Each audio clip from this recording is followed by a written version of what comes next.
Now, I can't help but think with that Jim Chalmers line, again, one of those words, I went over woke before, the word gaslighting comes to mind, Rita. Again, we talk about it a lot on the telly, you do in the columns as well. For those that don't understand what the word means, it means Jim Chalmers.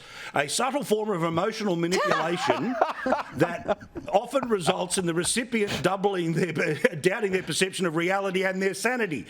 That's what gaslighting means, kids. That's the speechwriters right now for Jim Chalmers, because we're hyperventilating at the changes they announced.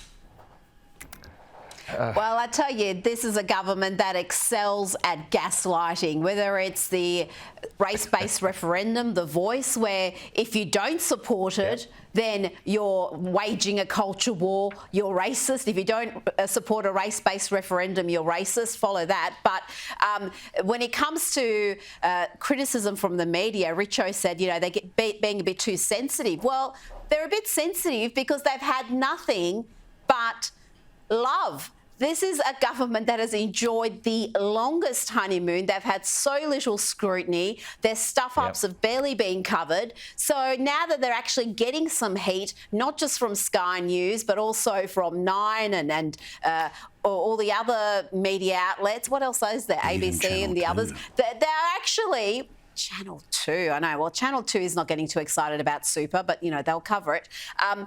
I think they're feeling it because they're not used to this. This is not a government that has faced this level of criticism, and let's just see how sustained it is. Let's see if by tomorrow they've moved on to something else and they're no longer interested in covering them doing a U-turn on superannuation. But also, you know, Gary, Jim Chalmers is now starting to feel exactly what Josh Frydenberg felt, exactly what Scott Morrison felt, exactly what Paul Keating felt, exactly what Peter Costello felt, which is when you're the Treasurer, part of your job, apart from that one night a year when everyone watches you, you've got to float some things the Prime Minister gets to blow out of the sky like it's Joe Biden with an air gun. He's noticing that now. He got it, of course, tax on the stage 3 cuts before.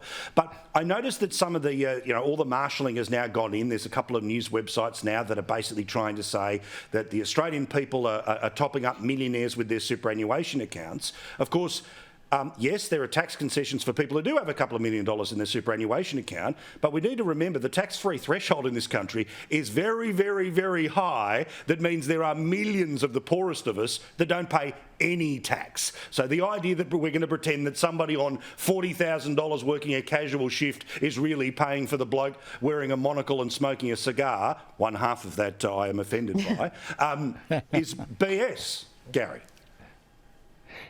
Look, Paul, I just think it's the thin edge of the wedge, the slippery slope. It's the principle associated with this. It's actually, you know, our money, the 12% that's taken off the wage that anybody earns, automatically handed over to the super funds to manage, supposedly for your retirement. But of course, you realise the value of money declines so darn quickly. So if you're 17 and you're paying super, you're actually being flogged crazy. You're losing money, hell, west and crooked, that you could actually spend better yourself if you're able to use it, but they won't let you do it. So we've got people who draw down on super when they get really crook. You've got people who drew down on super during the COVID pandemic. You've got people who'd love to draw down on super to actually buy their own home, but they're not allowed to because it's only the people who manage the super funds, take a fee off you, who can actually make those decisions. And, oh, by the way, most of them tend to be union-based superannuation funds. Now, they're very good performers. They obviously do it well, but who do they donate to, Paul? Can we go to a wide shot, please? You know, because we're going to do a little TV Columbo here.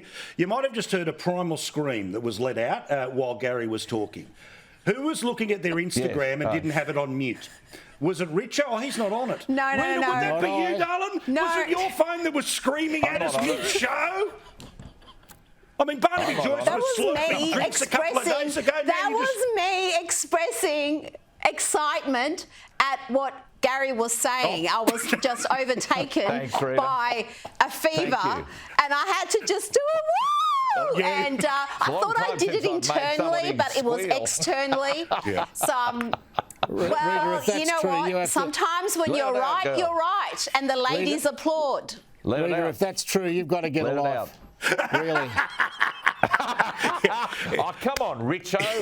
If she'd squealed for you, I'd have supported you. Well, let alone with the cane, apparently.